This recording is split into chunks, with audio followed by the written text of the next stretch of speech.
Good evening, everybody. Thank you so much for taking the time to come out tonight for our Oxnard Airport Noise Compatibility Planning Study. This is our third public meeting, and we appreciate you guys coming out. My name is Stacy Facioni, and I'm going to serve as your facilitator tonight. I'm part of the outreach team. And as you can see here, we have the agenda before you, and you also have a copy of it as well as you signed in. You also were given a question card, so hold on to that, and then there'll be an opportunity later, and we'll make sure we go over that. So we're gonna, first start out with talking about how we got here, and your director of airports is gonna talk through and kind of make sure the background is understood. Then we're gonna move on to the study process and progress that Aaron Powers here, your projects administrator, is gonna go over. And then we're going to talk about the Noise Compatibility Program, chapters 5, 6, and 7. And you'll hear from Kaufman Associates on that. Then we'll go over the status of measures and what's happening currently. And you're going to hear from some of your airport staff as well on those subjects. And then we're going to have a 10-minute break. And prior to that 10-minute break is when we're going to ask you guys to fill out your question cards. If there's anything that you have a question on at that point, we would encourage you to write that question down, and then our staff will pick that up from you. So when you're done writing your question, raise your hand and somebody will grab that from you and bring it up to the front. Then we'll have our 10-minute break, and then we'll come back and we'll have a question and answer session. And that's when we'll read out your questions, and the panel will have a chance to address all of those comments and questions. And then after that, we will go over where do we go from here. So with that, I'm going to also introduce our interpreters here. We have a Spanish interpreter and a Mixteco interpreter who's going to come up, and they are going to say hello. Buenas tardes. Si alguien necesita interpretación en español, por favor avísenme. Con mucho gusto yo les traduzco la sesión. Good evening. My name is Diana, and I'm a Spanish interpreter. If anybody needs interpreting service, please let me know and I will translate. Thank you. Takuntisati tu benaka sa niños no dico na para niñoni ina ta kwatu no dira ka anira na tasia tu no ni yo descura intérprete ko. Buenas tardes a todos. Para aquellos que les ocupen interpretación en la lengua materna mixteco, aquí estamos para ayudarles y traducir la información. Gracias.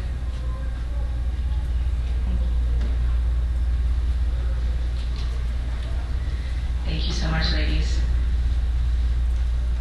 Okay, and next we're going to go over our code of conduct. Our code of conduct. So again, we want to remind you that the county is committed to ensuring that all participants can fairly and clearly share their suggestions here tonight, and that we are continuing to provide a safe and equitable process. And we want to remind everybody to make sure that you treat each other with kindness and respect, including your neighbors, the moderator, and the presenters. And we want to make sure that when you are speaking, that you are addressing the panel, you're not talking to each other, so we can kind of keep that format as well. We want to respect the format of the meeting, and again, we want to maintain a conversational tone. So thank you so much, and with that, I will turn it over to Keith, who is going to talk a little bit more about our background. Yeah, so you can use your arrow or space. Okay. So welcome everybody tonight. Thank you. We are at the end of a almost year and a half long process with our noise study. So I want to kind of go through how we got here. It started with the feedback. We had our elected officials, our county board of supervisors, Kelly Long, E&A Lopez, that have the 2 airports in their district, our city council members from the city of Camarillo, the mayor, and various city council members communicating to us along with our community about noise issues. So we started, again, about 2 years the process to apply for an FAA grant to help us with the noise study. We're doing it actually for both Oxnard Airport and Camarillo airports at the same time. But a little more than $700,000 grant to do just the Oxnard Airport. So that's, again, we kicked it off with our first public meeting about a year and a half ago. And that allows us to kind of do a deep dive and following the FAA's process, and you'll hear a lot of that tonight. It was the tail end of the process of going through community input, understanding what the issues are specifically, and formulating response and things we can do for noise mitigation. But the key I want you to leave tonight with is these three things. Is again, we've heard the community, we understand there's a balance between the airport and what it does and our community members. This is giving us a roadmap to move forward. And the last piece is we're here long term. We understand that this is a roadmap and it's a long-term perpetuity. It will not end in our action and work we need to do. But our pilots, our businesses, and the community as we progress. So again, you'll hear our airport team and consultants kind of talking about the plan and then moving forward and what we've done to date and what we'll be doing going on. So I will kick it off to Aaron Powers with the Airports Department.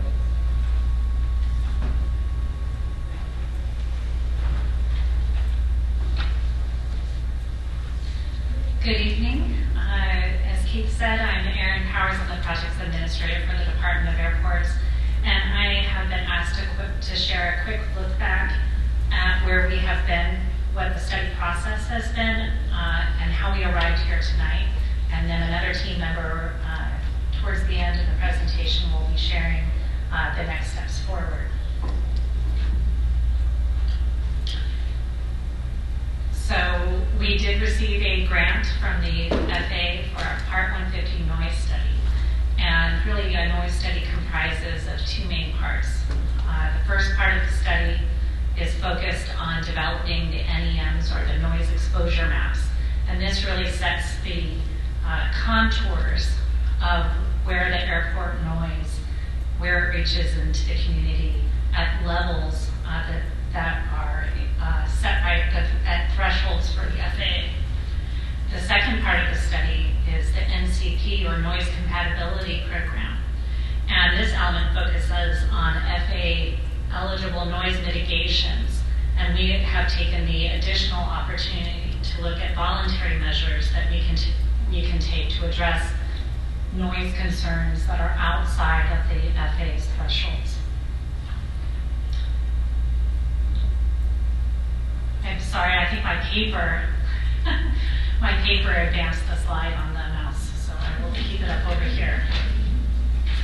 So the noise exposure map study, we actually kicked it off after we received the grant in October of 2022, almost 2 years ago. And we started that by gathering information that would feed into the first public workshop that we held for the study in March.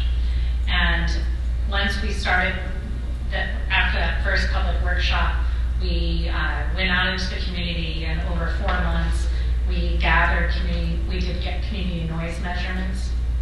And the work of the information gathered on forecasting and inventory lists and the measurements in the community were fed into models that the FAA has approved to be able to identify what those noise exposure maps look like and the contours. And then we used the measurements that we took from volunteers in the community in areas of noise concern that we had received complaints to check those contours to see if the model was in alignment, and they were. And so we held our second public workshop in September to share those noise exposure maps, and finally submitted those noise exposure maps to the FAA for their review. And that's currently where they sit, is the FAA is reviewing the first half of the study.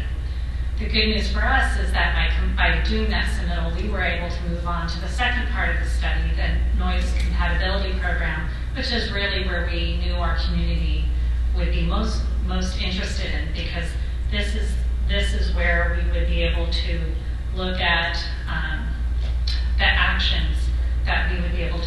the FAA and through voluntary measures. And so in June, we kicked off the second half of this noise study by holding a community listening session. We followed those up by taking all the concerns we heard from the community and their ideas to potentially mitigate noise. And we ran those through we had some technical conferences with land use and aviation professionals to sort of narrow down what was reasonable and what ideas could work. And that was used, that's all a process we used to help develop the final chapters of the study that we're here to share tonight. It is worth noting that throughout this entire process, the year and a half, we have been engaging with the community through our planning advisory committees. We have dedicated websites. We've accepted comments throughout this entire time on the chapters. We also have adapted our meeting formats because we received feedback from the community that the open house style, I don't know if any of you had been to those initial public workshops, was a slightly different format. We heard the community that they would like more of a presentation style, and that's what we've been doing ever since. And then we've also, to make sure that our outreach is reaching members of the community, are providing Spanish translation and Spanish and NISTEC interpretation. And the final message and slide that I want to leave you with is that I sort of call this slide our opportunity and commitment slide. And that's because, the airport acknowledges that the noise study, which is a very prescribed process that the FAA has us follow with their models and the types of measures that we are allowed to put into an FAA study, doesn't necessarily address some of the noise that disturbs our community because it doesn't fit into their guidelines. And so we committed through this process in the study to use it as a platform and as an opportunity to help us evaluate potential options and to be able to take reasonable actions to reduce the effects of noise exposure on our community. So you'll see a lot of that with our voluntary measures that we'll be discussing here tonight. And so we'll jump right into the chapter materials with Corey from Kaufman Associates. Thank you. All right, thank you, Erin. Good evening, and thank you for attending the Public Information Workshop here for the Oxnard Airport Part 150 study. So, as Erin mentioned, the first half of the Part 150 study is development of the noise exposure maps. So there's a set of noise exposure contours, which are the key output from those maps, and that's what you see here on the screen this evening. So these are the 2027 noise exposure maps for Oxnard Airport. So FAA sets a threshold of 65 CNEL, and that's a cumulative noise metric. So all of the information on how these noise exposure contours were developed can be found in Chapter 3, and there's additional discussion about noise impacts, which is in Chapter 4. Those chapters are on the website, along with all of the other materials that we've developed to date.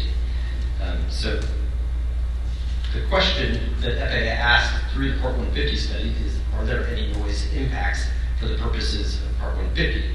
So going through this process and using the land use mapping that's detailed in Chapter 1, we determined that there are 23 dwelling units that are within the noise exposure contours. So this is Table 4D.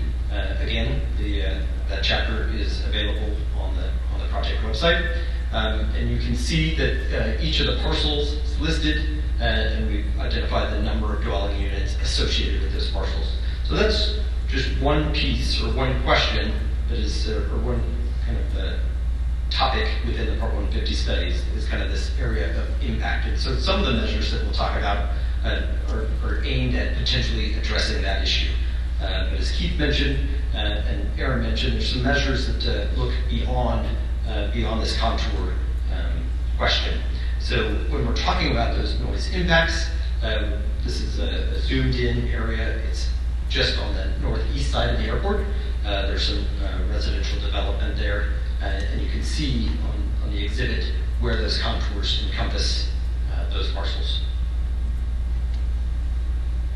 Kind of getting in preparation for developing the draft noise compatibility program, FAA requests that you look at different noise abatement alternatives and land use alternatives. So Part 150 is a voluntary process that airports across the United States take or undertake. And 14 CFR Part 150 defines kind of how this process, and as Aaron mentioned, it's a prescriptive type of process. So every airport that receives a grant for a Part 150 study basically has these same chapters that I've outlined. So noise abatement, there you look at runway use, flight routing, airport facilities, operational procedures, and different regulations in an effort to determine whether or not those types of changes could reduce noise impacts. So that's kind of getting back to that 23 number. Could we do anything to reduce that?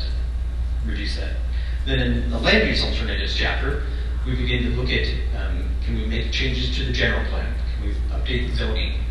Or look at noise and navigation easement purchases as a means to reduce noise impacts. Then finally, kind of coming out of those, having our listening session, getting additional ideas and input from the public, looking at and then discussing with our aviation and land use professionals, and identifying which of these measures make sense specific to Oxnard Airport. So, as we mentioned, we had a listening session here in this venue back in June. We had about 20 attendees, and we received 27 different suggestions, or 27 suggestions, some were similar. And those included undertaking measures such as curfews or fees, additional noise monitoring, and reporting related to noise. Then, as we've mentioned, we had technical conferences to review FAA's suggestions plus the local suggestions, and then ultimately are here with you tonight to share the draft noise compatibility program. So in a minute or a few minutes, Dave will talk about the next steps. So what you're seeing here is it's largely everybody's first look at this information. We're hoping to get public feedback on the draft noise compatibility program in the coming weeks, and those measures may be refined over time through public input. So as I mentioned earlier, one of FAA's primary questions is going to be, will this measure reduce Part 150 impacts? So that's that 23 number, 23 dwelling units or within the noise exposure contour. So one of the noise abatement measures that's been identified is evaluating a potential acoustical barrier. So an acoustical barrier is something similar to what you would see between a highway and residences. So in some cases, they're a sound wall. So that is one of the measures that the Department of Airports is looking at. It's important to note that any of the measures that get carried forward, if they are accepted by FAA or approved for the purposes of Part 150, that provides a funding mechanism, or the opportunity for a funding mechanism to undertake that measure. So in this case, when we looked at the exhibit that showed where the contours are, if the acoustical barrier were to be constructed, it would be between the airport property and the neighboring residential properties. A lot of additional analysis and coordination would need to be undertaken prior to undertaking such project. The measures that are shown on the screen here are land use planning program measures. So there are 3 of those. That is updating the general plan, policies, and maps to reflect the noise exposure contours that were developed as part of the Part 150 study. So these contours, once finalized, will become the official noise contour maps for the airport. then it makes sense to incorporate those contours into any local planning, land use planning documents. So that would be updating the general plan to reflect those maps, and then also including policies that refer over to the Part 150 study. The next measure is adopting a compatibility checklist for land use development projects. So this would be coordinating with the local jurisdictions to ensure that the land use planners are aware of the noise exposure maps that are available from the Part 150 study, and encouraging them to review, at least to a certain extent, development proposals with regard to aviation noise exposure. When I talked about the noise exposure contours, there's actually 3 different scenarios. So there's the existing condition, a 5-year condition, and a 20-year condition. So the recommendation is to take those 20-year forecast noise exposure contours and incorporate those into the county's airport land use compatibility plan. So there's an airport land use commission. It uses that document to review any development proposals on undeveloped land with regard to several different land use compatibility factors, one of which is noise. As you can see in the table, there are different implementation timelines. So the general plan is recommended at the next general plan update to incorporate that information. And then the other 2 measures are anticipated to occur over the next 1 to 5 years. Additionally, there's a cost column here. We'll see some of the other measures have additional costs, but these are administrative costs, which largely staff time from the Department of Airports. And then the FAA expects for any measure that the entity responsible for undertaking the measure is identified. So that's the column on the right. So the City of Oxnard and the county would be responsible for updating the general plans to incorporate that information, of course, with coordination from staff. And then the last one would be VCTC, which acts as the Ventura County Airport Land Use Commission. Here we have 2 measures that are specifically intended to address or reduce the number of dwelling units that are within the contours.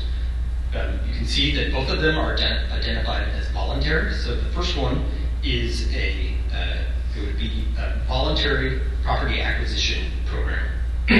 So these are typically considered by FAA as measures of last resort. So they are, they're identified as a voluntary measure. So it would be coordinating with the first step would be coordinating with those property owners to determine whether or not they're interested in participating in such a program. Similarly, with residential sound insulation, it would be coordinating with the property owners to determine whether or not they want any modifications to their residence. So here, similar with to the other program measures, there's a cost associated with that. Obviously, the purchase option is quite expensive. It's a $26 million estimate to accomplish that. And then the residential sound insulation program would be approximately $1.5 million undertaking. If it was fully, that would be every dwelling unit in that area. So here, the Department of Airports would have responsibility for implementing these measures. And it's on a longer time horizon, so it's a 5-year or more process. Again, I want to emphasize that these are would be voluntary measures, and including them in the noise compatibility program provides an option in the future for the Department of Airport through coordination and communication with those property owners as to whether or not those would be undertaken.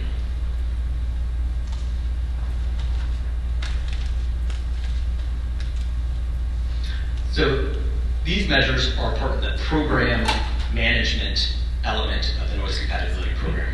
So these include continuing the airport's noise complaint handling system. So this is a VNOM system. If you have submitted a complaint or question, that gets logged into a system that the Department of Airport subscribes to. It has robust mapping. It has flight tracking, so the airport staff can research what type of aircraft were operating maybe at a certain time that generated a complaint. That information, there's historical information in that system, so they can kind of look back at trends.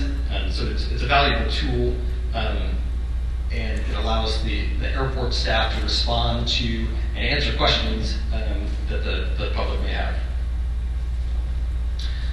FAA expects that airports that participate in the noise in the Part 150 program to update the Part 150 study over time. So that is more on a 10 to 15 year time horizon. So the last time the noise exposure maps were prepared for Oxnard Airport was 1999. So we're a little beyond that, but FAA does expect that airports continue on this process. So there's that, and then the ongoing monitoring implementation of the Part 150 study is expected as well. So all of the measures that ultimately get into the noise compatibility program, it's expected that kind of every year the airport would revisit and do a status update. Some measures are maybe implemented quickly, and others may take more time and more resources in order to fulfill those, to complete those measures. So the measures that I just talked about will be submitted as part of will be formally submitted to FAA as the airport's noise compatibility program. So there are those measures. FAA will respond individually to those measures and determine whether or not they are approved for the purposes of Part 150 or approved as voluntary undertakings or disapproved for the purposes of Part 150. So there are a lot of measures that make sense to implement, but if they were put forth to FAA as Part 150, official Part 150 measures, they would likely come back with a response of disapproved for the purposes of Part 150. So you can go to the records of decision for a lot of Part 150 studies. You can see that some measures are tagged that way. Some are approved for the purposes of Part 150, some are approved as voluntary, and some are approved or disapproved for the purposes of Part 150. So when we start to look at those measures, while they may make sense as noise reduction efforts, FAA is going to in turn ask the question, will it reduce noise impacts within the 65 CAL? So we looked at a lot of these measures and determined that we could not use these measures to make a reduction, and so we've identified these measures to be voluntary measures moving forward. So the next table, 7D, in the study discusses and identifies those measures that will not be submitted to FAA for consideration, but they will be part of the airport's noise compatibility program. They just won't have that record of decision from FAA. So these measures, and any one of the measures that's identified in green is a measure that the Department of Airports is actually doing now. And it's an ongoing effort by the Department of Airports. And the two that have full green, we'll get a little more discussion and information about this later. So the first one is dedicating a full-time staff member to manage and lead the noise abatement program. Then there's developing the next two are really pilot education and developing materials to educate pilots about the preferred procedures and actions to be taken by pilots when operating at Oxnard Airport. And along with that, if you've seen on the airport website, there's a flight-friendly DC publication which is updated regularly. As I mentioned earlier, the airport staff uses a VNOM system. This is an internet-based system that has the radar flight tracking data. Can also be place to log concerns about airport noise. So there's a mapping component to it, and regular reporting out of that information. The airport regularly meets with the airport local pilots, flight schools, and businesses to educate them on these the flight-friendly procedures. And there are regularly new pilots entering the area, so that education process is ongoing and regularly needed. The airport also engages with the public and invites the public to visit the airport and learn more about the airport, learning more about operations and the importance of the airport and the role that it and services that it provides to the community. And then one of the measures is to educate the real estate community about the airport and its importance in the community, and hopefully conveying information related to the airport to prospective home buyers, whether that's the location of the airport or the number of operations and this type of information. And on an as-needed basis, the Department of Airports has included an evaluation of noise monitoring. So there was noise monitoring equipment that was placed in the community. This is not a requirement of Part 150 studies, but it provides useful information, as Aaron mentioned, to compare measurement data that's collected on those specific days to the noise exposure contours that are developed in the noise exposure maps. And then lastly, Department of Airports will encourage a full update of the Ventura County Airport Land Use Compatibility Plan. There's actually several outputs from this study that will be helpful in that process. So as I mentioned earlier, there's 3 sets of contours. There's an existing condition, a 5-year condition, and a 20-year condition. So the Airport Land Use Compatibility Plan relies on a 20-year forecast noise exposure contour, and so that is an output from the Part 150 study that can be provided to ECTC to update as a part of their update to the Airport Land Use Compatibility Plan. So that covers the noise abatement, land use, and program management measures that will be submitted to FAA for review, and then also the local and voluntary measures that will be part of the noise compatibility program, but not submitted to FAA for review. So with that, I'm going to turn the mic over to Keith. All right, we're going to break it up a little bit because I think it's important as Corey's gone through. I think it's a bit confusing when you hear us say, well, there's these items that we're going to submit to the FAA and ask them to approve those, and then there's these things we're not going to ask them to, you would ask, why is that? So the FAA is as Corey mentioned many times, very strict guidelines of what they will approve. So the county is going, because we've heard you from the very beginning, hey, what are you doing for us about noise right now and in the future? That's what we've heard for the last 18 months.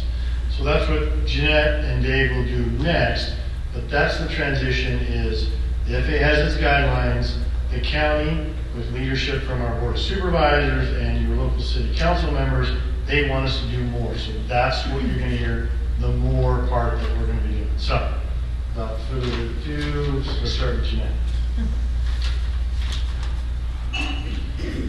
Good evening to all of you. I'm Jeanette Haregi, Communications and Engagement Manager for the Ventura County Department of Airports and also serves Public Information Officer. I'm going to touch on a few of the items that Corey mentioned the last part of his presentation, and I just really wanted to make sure you had a face to some of those items that we do as far as community engagement and pilot education. As you may know, the department began a shift in community outreach leading up to my arrival a little more than 2 years ago, and we've remained committed to building and nurturing relationships with all of our stakeholders, including all of you here this evening. We realized that for years the department missed the mark on ensuring that the community was involved and informed of all things airport related. So to reiterate, we're really glad that you're here this evening. Yes, our goal is to oversee the successful operation of Cameo and Oxnard Airports, but we're also here for you.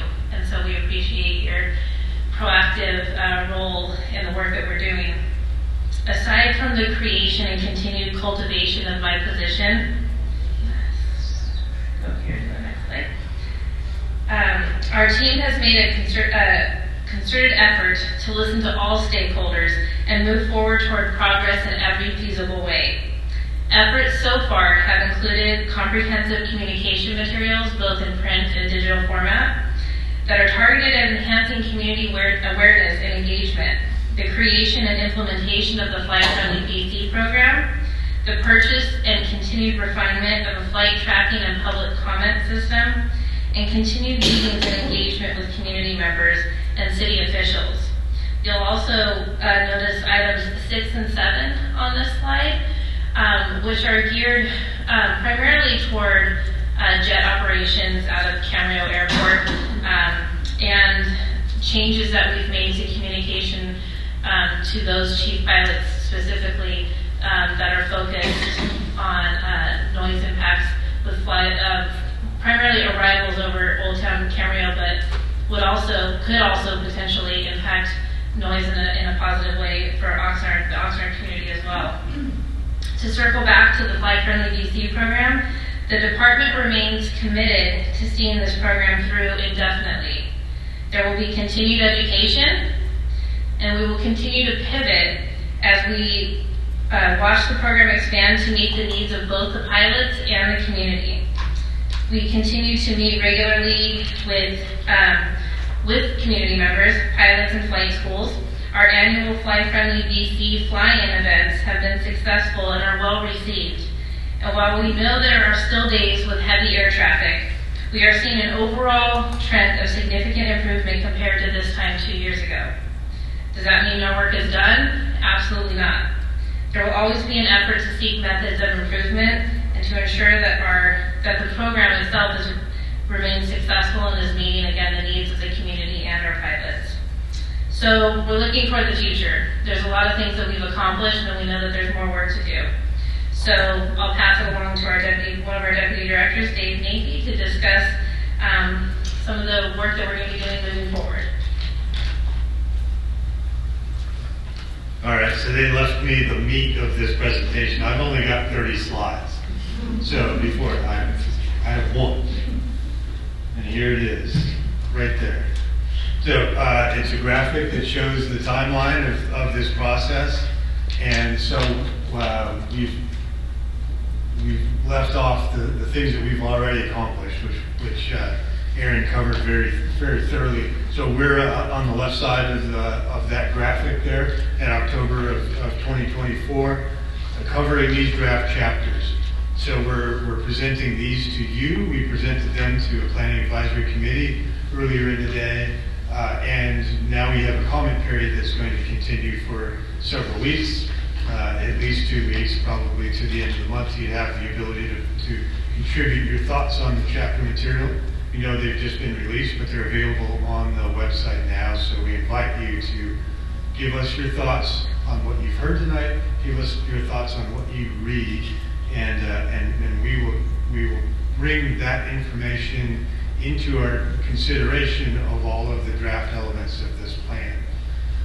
And then we will be consolidating all of these elements of the NCP, the Noise Compatibility Plan, and then issuing a consolidated draft of that in the November to January time frame.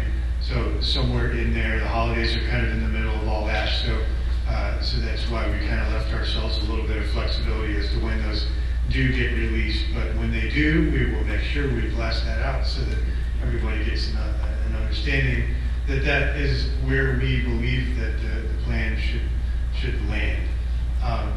And then after that has an opportunity to marinate just a little bit, we will hold a public hearing, and that is a fairly formal item that the FAA requires. They require that we offer the opportunity for it, which we will do.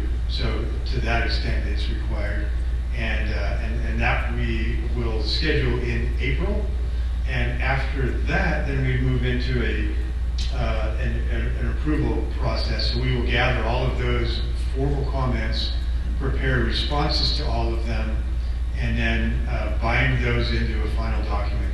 Have those prepared for review by our advisory bodies and by the county board of supervisors, and that will occur in the May to June of 2025 timeframe. And then it's off to FAA, and they receive it.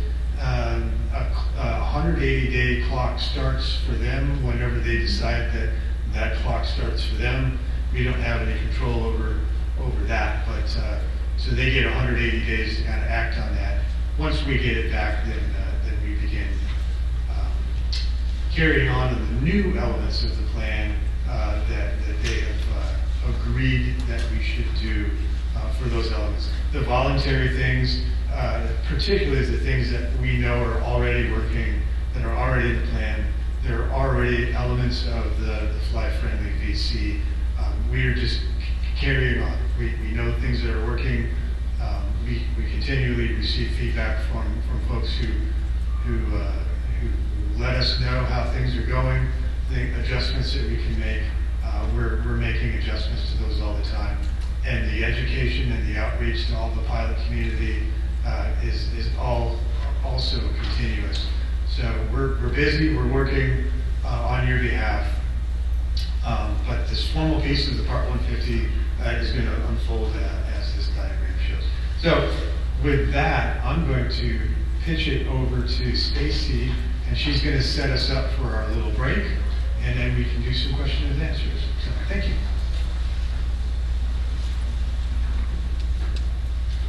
Great, thank you so much, Dave.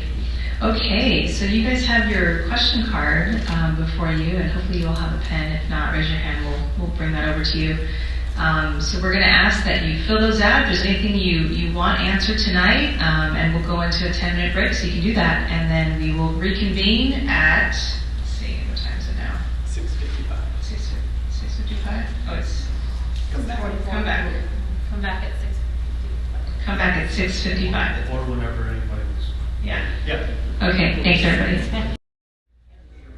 Okay. Okay, let's get started. Oh, right. Okay. All right, everybody, we're going to get started here. So we're going to read out your questions as best we can. If we don't get it right, you can raise your hand, and since we have such a small group, we can call attention to you, and you can further explain, so we can make sure we answer your questions fully here tonight. And then those questions that aren't up here, maybe you have a additional thought or comment after we get through all these. We will also have time for that. So let's get started.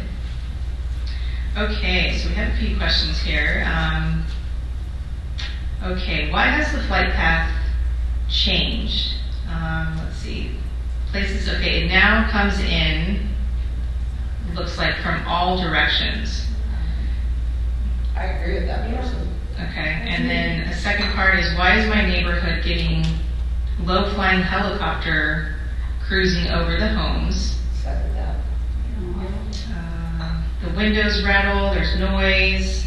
Sounds like the aircraft is going to crash into my house.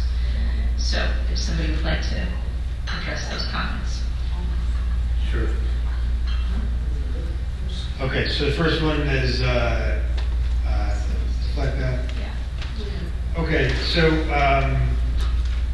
one of the things that we just wanted to make sure that we understand is that an aircraft in flight is the purview of air traffic control, or more particularly the pilot themselves.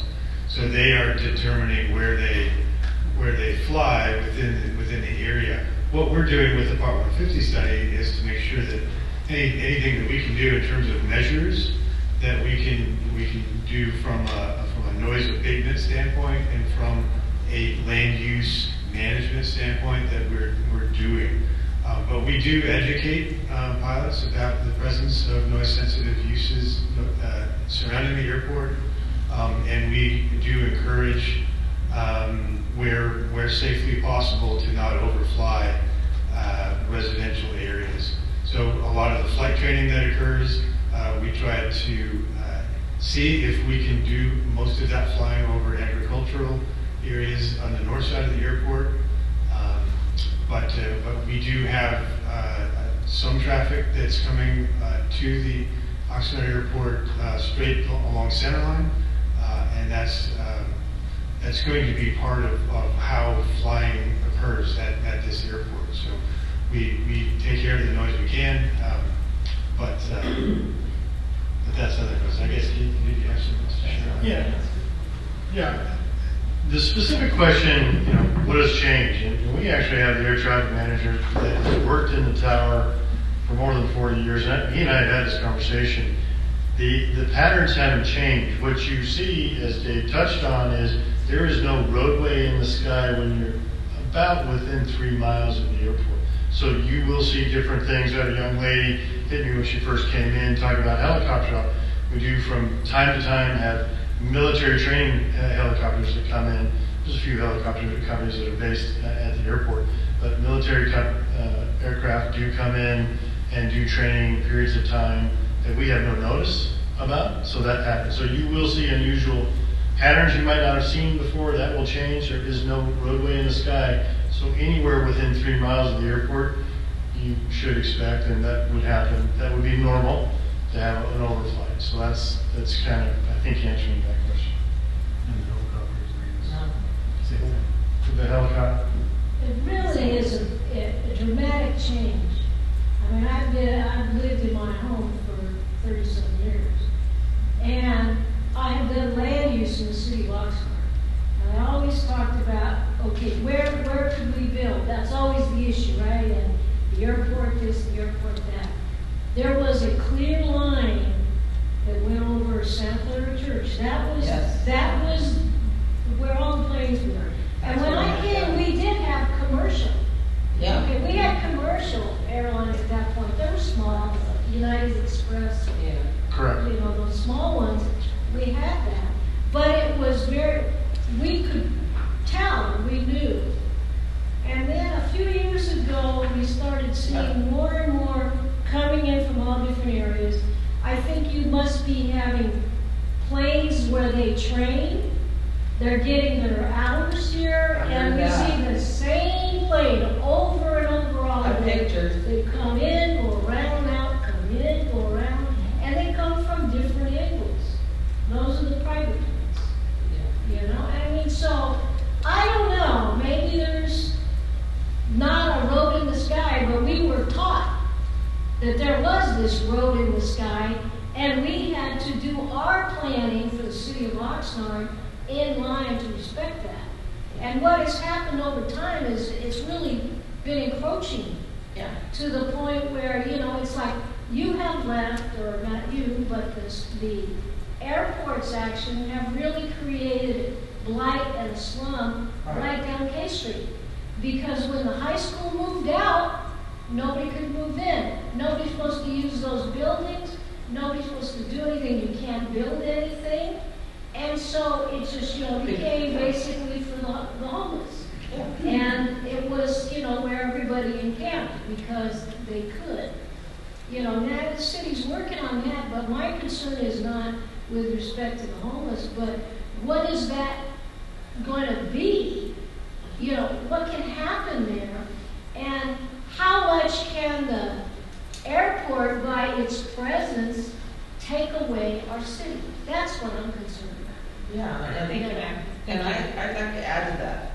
The loudness of those planes, and they just kind of hover over. One in particular, recently, the last couple of weeks, is a plane with 2 wings in the front and the engines on the back. Yes. Very distinct. Loud. Now, if I had a car that would be that loud down the street, I'd get pulled over, I'd get a ticket, and I'd have to take care of it. Nobody's monitoring these guys. And as far as it's up to them, no, it's never should be up to them. Otherwise, it's up to me driving with the loud music. So that is like they're passing it off. Nobody's helping us. And even though I called, you can read my card. Yeah, I have it right here. All those numbers left numerous messages. I never got one phone call back, except for 2 years ago. And I asked, every time I leave a message, call me back. This is my name, this is where I live, this is my phone number. Only once, a couple years ago. Before you leave today, make sure that you connect with Jeanette here. Jeanette, raise your hand. That's fine. I'm sure. I am going to look up, that's one of my questions. Yeah. But, So I'll go ahead and finish your questions, Okay. but if you want to add color, did you finish it? if they aren't answered. We're going to keep with this format, and then if you guys have additional questions afterwards, you can raise your hand. Okay. Okay, so to go over your questions, ma'am. So who do I call to complain? So we have Jeanette here. She's going to connect with you.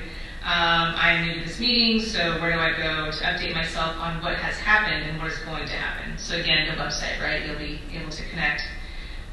If you have implemented the noise control plans, it still does not appear that the pilots are following any of the noise plans. Just this last week, like you were saying, very loud and large plane with the engine on the back, which is what it looked like.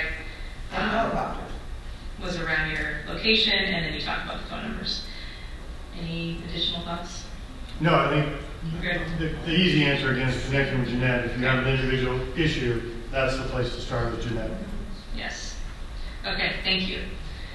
Okay, next question. Can we still get a decibel meter noise monitor? What are or is the program to log in a complaint? And it doesn't seem to be in real time.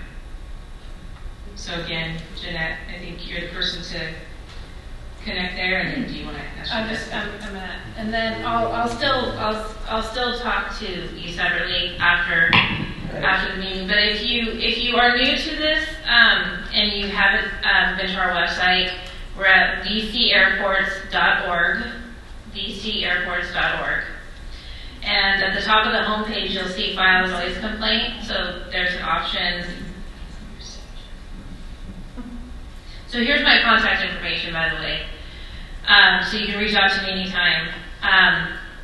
But if you'll see file a noise complaint at the top of the homepage, and it's on different pages throughout our website. But if you click on that, it'll lead you to file a noise complaint online. You can call, and then again, here's my contact information, so you can reach me directly. Sorry. Can you read your phone number? Phone number is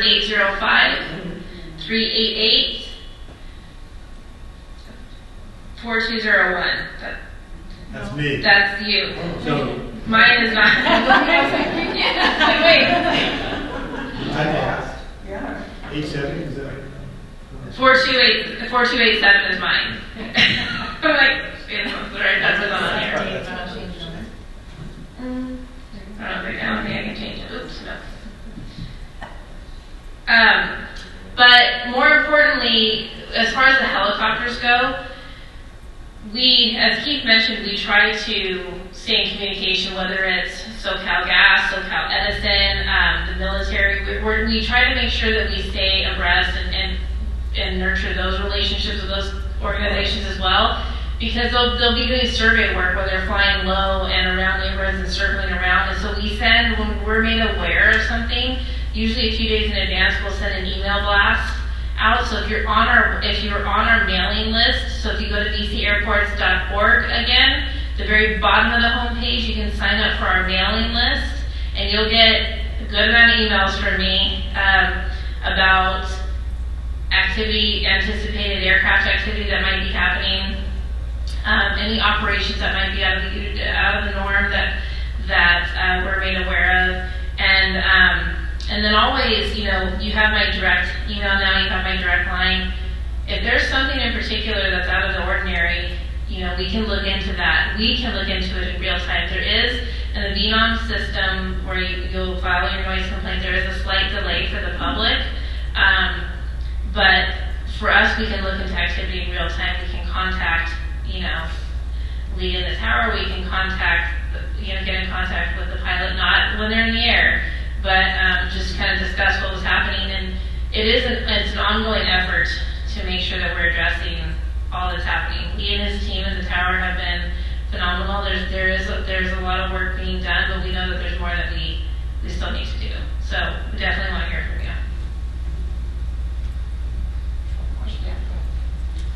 to address the question about creating a noise monitor at a certain property. So the noise monitoring program that was conducted as part of the Part 150 study has concluded. So that was done over a 4-month period in 2023. Important to note that noise monitoring is not required as part of a Part 150 study. That is supplemental information. And basically, when a Part 150 study is conducted, you develop noise exposure contours. The noise monitoring information is compared to the outputs of the modeling, and then using that information, we determine whether or not we need to make adjustments within the model. But again, it's compared to the outputs of the model rather than having the monitoring is not an input to the model. Oh, and there is a measure for the Department of Airport to consider doing some additional monitoring in the future. Great, thanks, Corey. Okay, additional questions. What can be done about the frequency and level of noise from the small planes? The decibel meter app on my phone gets readings of up to 95 decibels, which is a lot, which is their comment. What about the particulates from the exhaust that fall down on us? Can airport charge a takeoff landing fee help the city coffers? Cars have to have mufflers. Why can't these planes also have mufflers? And the acoustic barrier won't help overhead noise. So who wants to respond to some of that? Oh, I can charge in there. So, okay, we talked about the decibel meter. Did we already start? Yeah, so just down here. These two, okay. Talking about the frequency and level of noise from the small planes. The decibel meter on the app on my phone gets readings up to 95 decibels.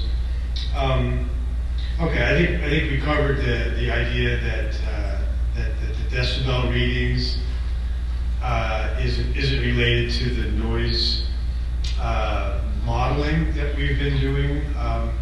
We can certainly look at whether or not anything is too loud for purposes. We haven't observed anything that approaches 95, particularly with the small planes. But if you contact Jeanette, maybe we can look into what your particular situation is. That's what I would say. But what we're doing here is looking at noise mitigation. Talking about exhaust, aircraft are not regulated the way cars are. We don't have the ability to regulate aircraft, and so all of that is federally preempted. So we can't create new regulations, new ordinances, enforce new things on airplanes. So that is exempted. So what we do is work on ways to work on how the aircraft are flown, the technique, the way the paths that they fly in the sky, things like that. And then landing fees fall in the same category. We're not allowed to, for purposes of noise mitigation, noise management, charge differential fees for aircraft for that purpose. So it sounds like to help city coffers, the city doesn't contribute anything to the airport. We're an enterprise fund. We're supported by the users of the aviation system, and so we operate Oxnard and Camarillo together, and that enterprise fund is self-supporting already. So additional funds wouldn't be appropriate for that purpose. And then an acoustic barrier wouldn't help overhead noise. That's I'm sure true. That acoustical barrier would more likely be to shield homes that are right adjacent to the end of the runway from the takeoff roll of aircraft. So it would be a ground level type of thing. And so that's where that would be most beneficial. So thank you for the questions.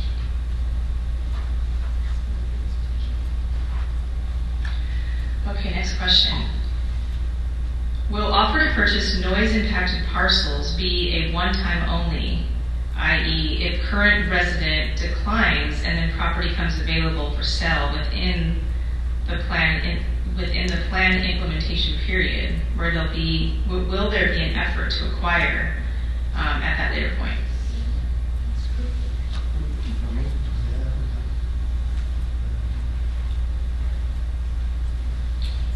I would answer that question is that our intent is to leave all options open for us and the homeowners, again, whether and when they're ready to, if they wanted to sell, if we had an opportunity to get funding from the FAA or noise insulation, if their home's qualified. We're at this point, which is why it's on part of this program, this package that we'll submit to the FAA, is we want to keep all of those funding options with the FAA available. So to answer your question is, if somebody doesn't want to do it now and down the road, we want to keep that option open if we're allowed to with the FAA. So yeah, we're not looking to force anybody into any of those programs, but they're available now or in the future. We're looking to keep those options open. Thank you, Keith. I live directly under the landing flight path. The planes do not bother me much. However, helicopters flying over my house are noisy, particularly the crop dusters, as they fly very early, 6 a.m., 6:30 a.m. Are there any plans to lessen this disruption? Maybe fly it a little higher? So you've heard we've made some great progress for some in the touch and goes and trainings category over the last couple of years. We still have work in other areas around the airport. Helicopters in particular, which is why this program and why this feedback is important. We haven't yet moved to working with the local-based helicopter operators on times of operation and courses in and out of the airport. That's one of the projects Jeanette and I talked about and working towards. So the answer is yes, that's part of this and the feedback we get from you.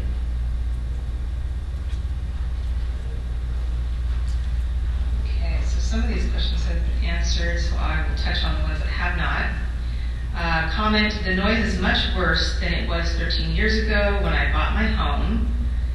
Was noise measured outside the noise contours? I live on SE Street in line with the runway, and the noise is very regularly over 65 decibels. Large jets come in late, very low and loud. Helicopters land, take off over and over. I can't even work from home anymore. Any additional comments? So, to the question about whether or not the noise was measured outside the contours, the answer is yes. So there was equipment placed in areas outside the 65 and 60 CNEL noise exposure contour. So if you go to the website, there are links there to the study websites. Once you get to the study websites, there are appendices, and one of the appendices has all of the noise measurement information. There's a lot of detailed tables in there, and it explains where, and maps, and maps that identify the location of those monitors. Great, thanks, Corey. What is the planned forecast use of Oxnard Airport, private/commercial, and volume of traffic? So I think they're looking for the forecast and the plan for volume of traffic. Sure. I'll speak in general terms. Forecasting information is also provided in the study documentation, so we can look that up. That has been covered in a prior meeting. I don't have that at the tip of my tongue. I would say that just in big picture kinds of things, it has been a commercial airport in the past, so I guess I would generally say that the airport has been in the mode of moving people as a transportation piece of infrastructure. We'd love to see that happen again. It probably wouldn't look the same And when I say that, it would be the little turboprop airplanes flown by United Express or what have you, flying to LAX. It would not be something like that. But what we're looking at in the industry is a change in the way people are going to be moving in regional ways, short trips, maybe even within town, or to another airport like Santa Barbara Airport or Burbank or maybe LAX. But they would be using smaller vehicles, perhaps that take off vertically, perhaps that are powered by electric motors. So it sounds very Jetsons, but it's really coming. And Oxnard Airport is poised to be a very attractive place for the companies that are developing these new vehicles and who may be looking for places to demonstrate their use and maybe have things that are featured at airports like Oxnard long term. So I would say that Oxnard's future is moving people, and that could be single people in single airplanes, but that also could be numerous people in other planes that look a little bit strange to us today, but may be very commonplace in a number of years to come. So that's the way I would say that. Does that answer the question, Ms. Rose? We can follow that up if you like.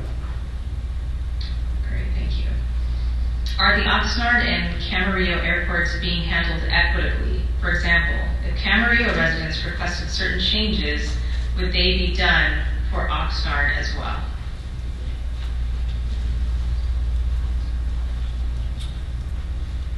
The simple answer is yes, of course they would be. Again, the Board of Supervisors of the county runs the two airports.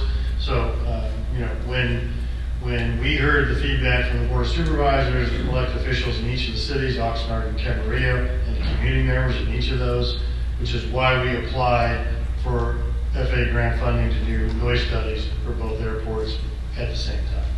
So, yes, different issues. Again, Oxnard community is more concerned about helicopter operations, small light aircraft operations. Camarillo, majority of the noise comments are about jets on arrival into the airport. So different issues, still noise, but we're kind of conducting these operations simultaneously because we're treating them similarly. Great, thank you, Keith. Was noise testing done on bright blue sky days? Second part, if the parcels are purchased and rezoned, would the airport be able to expand? Third part, could touch and goes be limited? So was noise testing done on bright blue sky days? And for the parcels, if they're purchased, is there a rezoned option? Can the airport expand? Noise monitoring was done on a variety of days, some of which included fair weather days, nice weather, or bright, I don't know if they're totally bright blue, but nice weather, favorable conditions for flying. Yeah. So if the airport were to accept federal money and then purchase land that had been, or a home, let's say a dwelling, that was non-compatible, rezone it clearly so that it was no longer able to be a residential use or another noise-sensitive use. Would the airport bring it into its property boundary and use that for expansion? The answer to that is probably not. I think it would be remaining as something that would be not connected to the aviation purpose of the airport, but something that would be compatible, and so as those properties unfolded. But we don't have any definite plans for that at the moment. These things are all just options. Once those kinds of transactions occurred, we would look at those on a case-by-case basis. But no particular plans to expand the boundary of the airport at this time. touch and go question? Yeah, touch and go. So could touch Define and what go touch and be go limited? means. Oh, Oh, sure. define what it means. Touch and go would be an airplane that takes off, climbs to a particular level, let's say 1,000 feet, and then does a square box pattern returning back to do a landing. So that's a typical maneuver practiced by pilots who have to do those to remain current in their proficiency, and also for student pilots that are learning and honing their basic skills of operating within the terminal environment. Was that the only question I had? To define it? Yes. Is there a way to limit? Yeah, Is there a way to limit touch and go? Yeah. Was the question? Limiting touch and goes. What we've put inside of our fly friendly program that we encourage pilots to do just a limited number of them, and then move on, do something else, fly someplace else. So we do want to encourage students not to just go round and round and round and round, but we don't have any ability to restrict that. I have a follow-up to that. Please. Because I was told, and I want to know if this is true or not, that there was a flight school at Camarillo that moved to Oxnard because Oxnard wasn't restricting their touch and goes and Camarillo did, or wanted to. Is there any truth to that? Is that just somebody making that up? There's nothing that would indicate that that's true.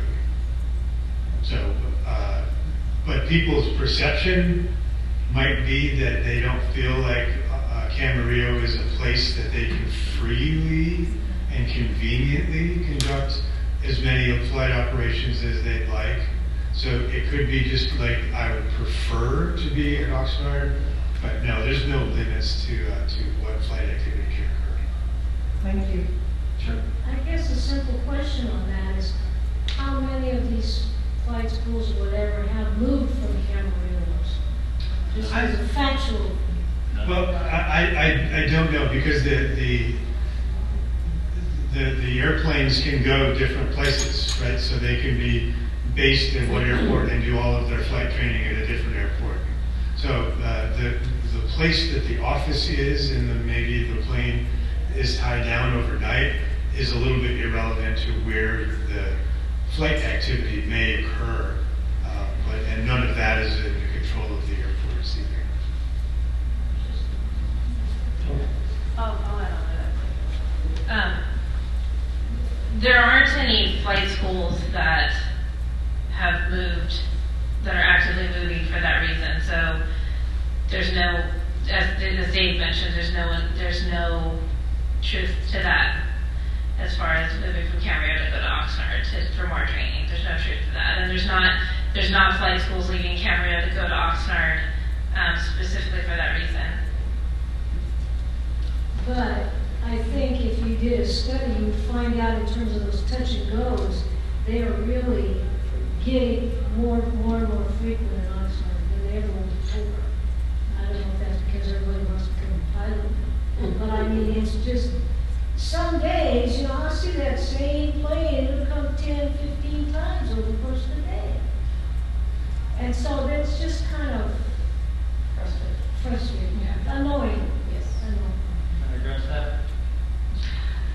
Lee, I'm the Lee, why don't you controller operator. Oh, perfect. Why don't you stand up and introduce yourself? Yeah. Lee Westfall. I'm the control tower manager at the airport. Just to let you know, I've worked at that airport off and on for 50 years. And in the 70s, that airport was twice as busy as it is now. 3 flight schools, just all day long, airplanes flying around. And I also worked there in the 90s, late 90s, and it was not twice as busy, but a lot busier than it is now. So it's actually less busy now than it was. Because of Camarillo Airport, a lot of airplanes have gone to Camarillo, and they're not at Oxnard anymore. That makes sense, but are they doing the same flight pattern? Absolutely. Well, actually, we're splitting it up. It used to be all on the south side, and all the people on the south side got the brunt of it. Now we're dividing it up a little more, so everybody gets it. And the one thing I want to add to the clarity of how, when people are getting current and they're doing things, is it doesn't necessarily matter where the flight school is based, because the system works, they're going to other airports. Yeah. So we've tracked, Jeanette has tracked, we have 37 different flight schools that utilize our airports in the LA basin. So that's how the system works. We send planes there, they send planes. So that's how the system works. You're correct, and the pilot demand, new pilots demand 10 years ago, 15 years was low. And as you read the newspapers, it's higher. And so you're seeing some of that demand throughout the system. And it's not just Oxnard. We see it at Camarillo, and it's all airports in California and throughout the United States. So there is an increase, yes. And I'll just add, sorry, we'll just make it a really long answer.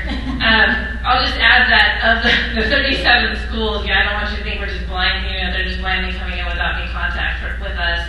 We identified those schools, we're in contact with them, we have annual fly-in events. The education component of Flight Friendly BC is, I would say, even though it's, it came out 2 years ago, it's still relatively new. I mean, we're learning ways to make sure that this, to make sure this is effective and works for the pilots. Safety is first, but also works for the community. So we're in touch with the flight schools, whether they're locally based or not, and we're making sure that those flight schools are aware. I mean, some of them aren't aware of the community impacts. Once we let them know, hey, this is what's happening, they're very responsive to that. It's just making sure, there's a change in the pilots and the instructors. So we have to keep that education going so that folks that are new are aware of this program. Thanks, Jeanette. Since noise reduction efforts are voluntary for pilots, how are they incentivized to follow them?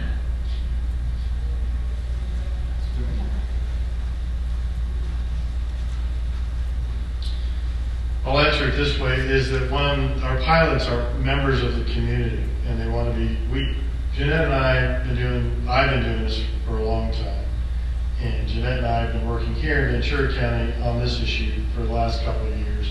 We have not had a single pilot that doesn't want to be a good neighbor. So the incentive is they want to keep these airports open. You've read airports across the country that are closing because they're not good neighbors. Those pilots know that. So that's the incentive, is they want to be good neighbors. They don't obviously want the airport to shut down. They want to keep utilizing it. So they're doing, and again, we've seen success. As we've talked about, we're far from done. We'll never be done in this area. Lots of education. But that's how I'd answer it, is it's in the best interest of everyone that they be good neighbors as best they can. Including neighboring communities. So even if a flight school isn't from here, their incentive is to still ensure that quality of life is in place for everybody. Okay, last card, and we got a few questions, so I'll read maybe two at a time. You guys can tap on that way. How were the models validated, and will there be measurements to validate predictions? How are other noise sources, such as traffic on Ventura Road, accounted for in measurement models? All right, so on the first question, so we're using FAA's AEDT, Aviation Environmental Design Tool software. So that is the standard practice for developing noise exposure contours. So we go through that process. As I mentioned earlier, noise monitoring is a separate and supplemental activity within a Part 150 study. It's not required. So there's not any, additionally we're using a cumulative noise exposure contour. So a lot of the data that you collect from a noise measurement device is single event type data. And you can use that, you can use that information to calculate a cumulative number for that spot. All of that information is discussed in the noise measurement or noise measurement appendix that can be found on the study website.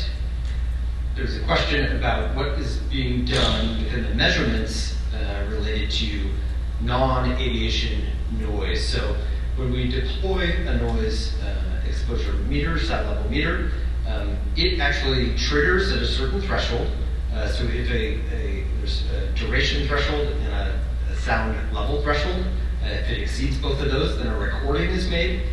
So this prevents activities such as a car door slamming, which could be loud but quite instantaneous. That doesn't get recorded. But something like use of a string trimmer in a yard for landscaping, that's a loud event. At helicopter hovering or touch and go activity, those have a long duration or longer duration and loud enough to trigger the device. A recording is made. And I become unpopular at my office when we have returned with equipment, because then we are seeking people at the office to listen to every recording. So we have staff that go through and listen to every event that exceeds those thresholds, and then we determine whether or not it's an aircraft event. So you'll see in those tables that there's noise attributed to aircraft events, and then noise that's attributed to non-aircraft events. So that's how that's addressed in the study. Great, thank you, Corey. What has changed to prompt a change in property use restrictions on private property surrounding the airport? So what has changed to prompt a change in property use restrictions on private property surrounding the airport? All right, so I think the way to say that is that we're employing land use controls in order to achieve compatibility between what's going on at the airport and where noise-sensitive uses such as residential exist. Schools also in that category. And so what may have changed between when the last time this study was done in 1999, or at least that's when the forecasting and measurement was done last time, and today, there really haven't been very many changes at all.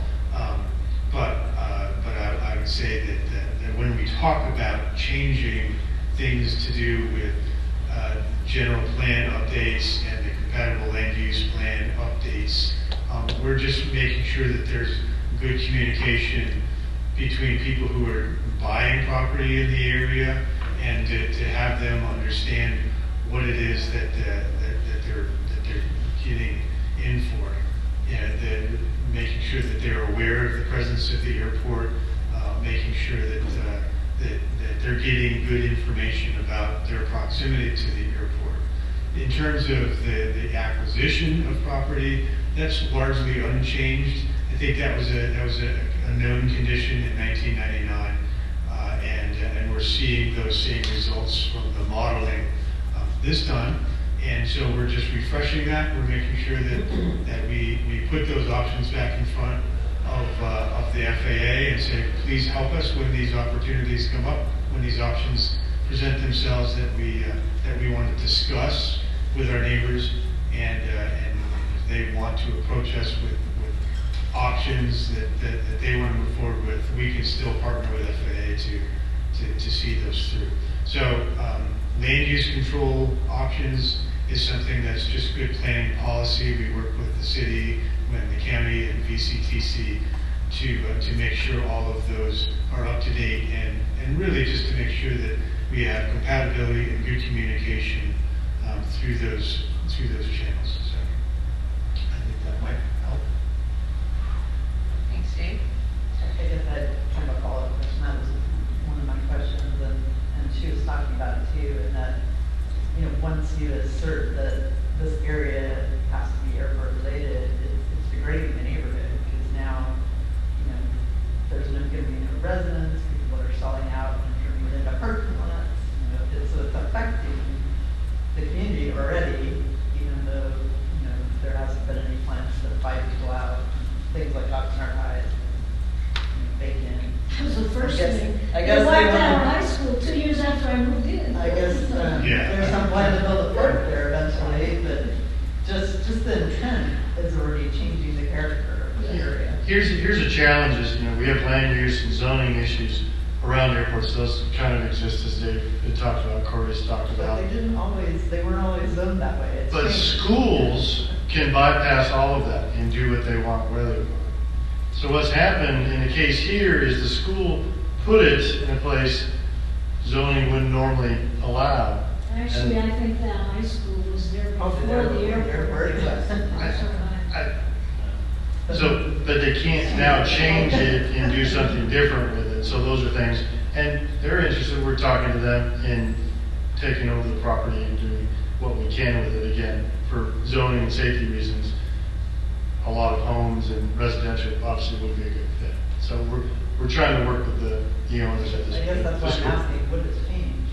Is like, our property's been there for 70 years, and what's changed is now it has to be airport related, so now the neighborhood's becoming degraded. Well, what's changed is the school no longer wants to use it as a school. It's not just the school, it's, all the area is turning into more commercial, because it says, like, this can't be residential anymore. I can speak to the park. So I think it's called Campus Park. It's the city of Oxnard is developing, where the old fields were, the ball fields were, same on, toward the church. Yeah. That big open area there, that's going to be developed as a park. It's going to be a big, really nice look. I've seen all the plans.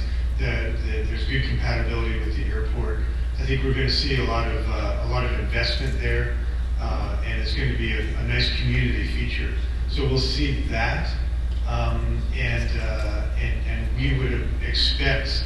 And there's some affordable homes that are being built right now. Yeah. I believe, is that on K Street? That's on- Near there. We're actually north of the airport, between Hills and Little Farms. Okay. We've lived there for like 70 years, Sure. and now it's like, well, we can't build the ADU, we Yeah. can't use it for residential, even though we've been there for a long time, and we don't really have a problem with the airport. But now you're changing the properties. Is that where you're gonna put the sound barrier and Put a sound line? barrier? Well, you said there were 30 homes, what homes are you talking about? The ones that are on, Between Little Farms. They're south of Teal Club, between that and the airport. So Little Farm Road, that little rectangle there, there's some dwellings in there. And it's been residential. Yeah. But now, because of the zoning restrictions, or the planning restrictions for airport related, it's changing the character of it. What's driving it, it's not the neighborhood complaining about noise changing it, it's more the restrictions on the properties is driving it. Yeah, I think as people have proposed to increase the number of persons living in that area, that's meeting resistance from just planning, the normal planning process to say, should we be adding people in that area? And that would be incompatible. And so there are things But that. that's a fairly new development, that wasn't part of the plan in the past. well, we're talking about the Teal Club specific plan? Is that what you're talking about? No, we're talking about That's, I the mean, existing that's homes. right there, and it's gonna have, I think they're even gonna have a school, they're gonna have a lot of stuff here. Yeah. So maybe offline. So.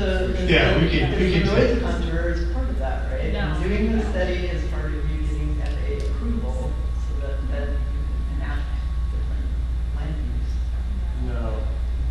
No, it's, We need to talk one. yeah, we'll take that offline. Yeah, that's a bigger question. Okay. Yeah, well, these are all your Yeah, questions, so, so my yeah, there's question other. about what does the FAA have to do with anything? What is the process that you're trying to engage them with? And then, what has changed over time that's driving all this? Yeah, so she wants to know, like, has noise changed over, time? Where are complaints located relative to the condors? Why did the county apply for the Part 150 grant? What are you hoping to get out of it, like goals and Yeah, metrics? what's the point of applying to this? Yeah, I think you're bringing up a lot of questions that were covered in, the 2022, 2023 timeframe, where we established the basis for why this study was going on. And there had been a prior study in the 90s, the late 90s, where that activity was. And so I think, some of the approaches to land use compatibility have evolved over time. But I think there's more of a chance to say we're working on noise issues all over the airport environment. There's been some complaints that we receive from neighborhoods elsewhere, not in that particular area that you're describing, near where the former high school was, and Ventura Road. Well, I mean, we see the flight training, we see new residents who are experiencing noise. We see people coming out of COVID where they're home more, they listen to that noise more. Things are changing. So we were seeing different patterns, increased patterns of noise complaints that we were receiving, and so they asked us to study this. So because we had already joined the Part 150 program, having done a study in the past, we thought it would be a good idea to do another one. So we're looking at issues all over the place. You're bringing up very specific issues in a particular area. I mean, it seems like the result is going to be land restrictions on people near the airport, but not necessarily addressing the people further away. Complaints. Yeah. It doesn't seem like, Maybe the what is the question, metric that you're trying to achieve? maybe the question is, in terms of who has the ultimate authority on those land use decisions, whether the airport can override the city in terms of their zoning, because the zoning is the city. They can't, right? No. Yeah. So I think my question is more like, what do you hope to achieve? Yeah, Is it reduce complaints? And then is that your measure? And is this going to be effective to reduce complaints? In quick summary, what we have here is an FAA process that allows us to analyze what our noise issues, because we got feedback while you're here tonight and the last couple of years. So it quantifies what the noise issues are and what can we do to help mitigate noise now and in the future. So that's what this is about. We're not pushing new zoning. We will encourage it because clearly most of you are here about noise.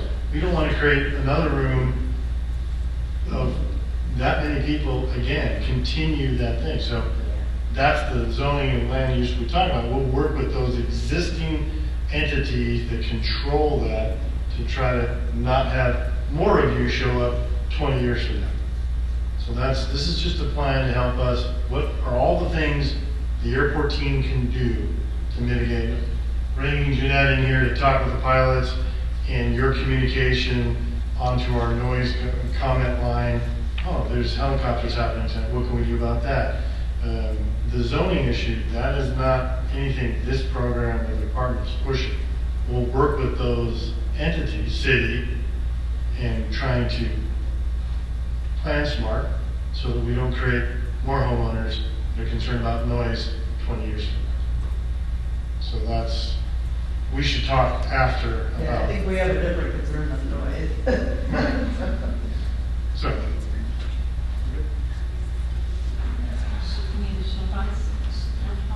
Okay. So we've gone through all of the question parts. Is there any outstanding question that anybody has at this point? If so, raise your hand and we'll call on you. Yes, ma'am. Go ahead, stand up. And if you could say your name so everybody can My hear name you. is Connie Lou Ornelas. I do have a question. Again, I came in late on this.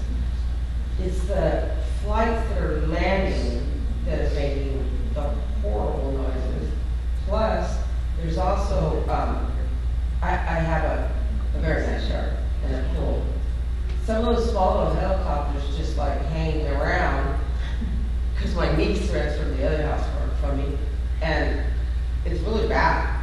I mean, that happened in the summertime, and it happened a little while back, and that kind of disturbs me. Like, they're in there just predators, looking and stuff, and it's a big problem.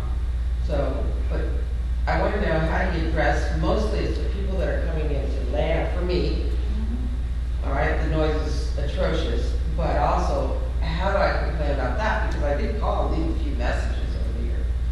So that is a little disturbing to me too. So I think we've talked about the process with Jeanette, again, online. Yeah, Jeanette and I are going to become pretty good. Well, That's what's helpful to us, is identifying specifically the concern, is there something we can do Right, to and mitigate? what I'm looking for is we all work together Right. against concerns and everything else, but when, I mean, I understand you put this together to try and figure out the studies, but then again, it's not enough, because no one's listening to the people here, okay?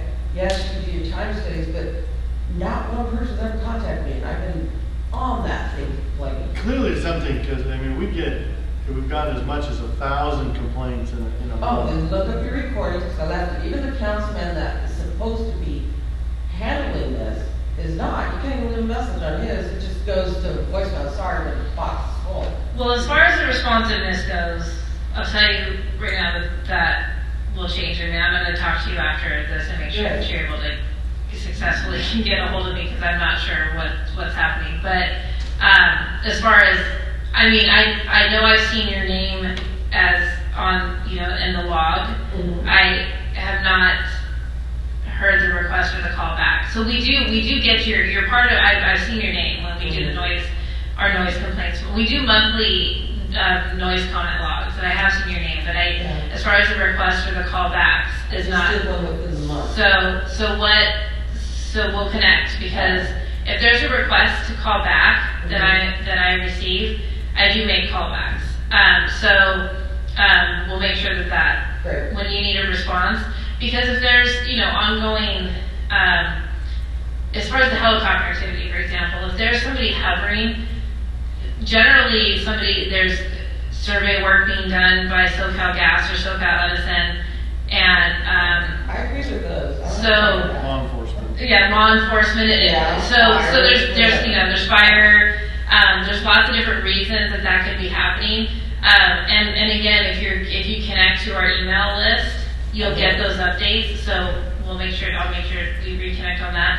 But also, if I happen to not send an email blast out that says, hey, SoCal Gas is going to be doing the survey work, and then you call me and say, hey, for 2 days this helicopter's been flying low, I can look into that. So that's a kind of, that you're right, it does need to be a collaborative effort.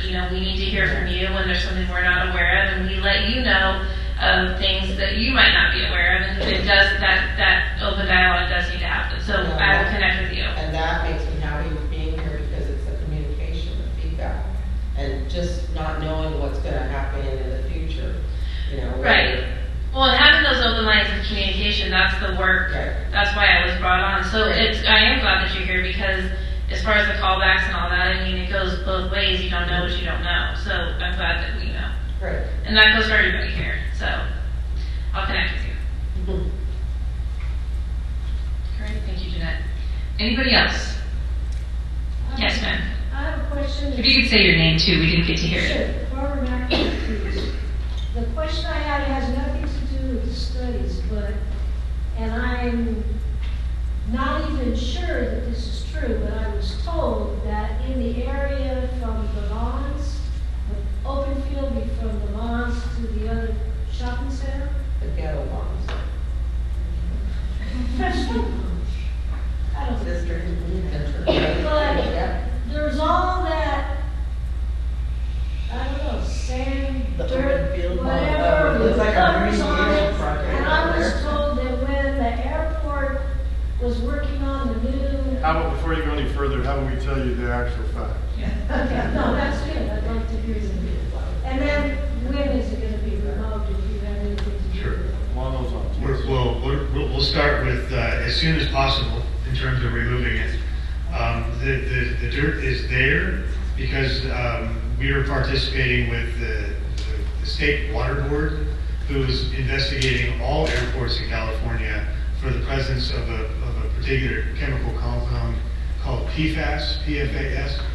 And it's been associated with airports because of the fact that it's an ingredient in the foam that's present in firefighting vehicles. And so because we're participating in that study and we were doing major construction on the airport, we elected to work with the water board to set some of that soil aside so that it could be tested prior to having it trucked off. So it's there just temporarily.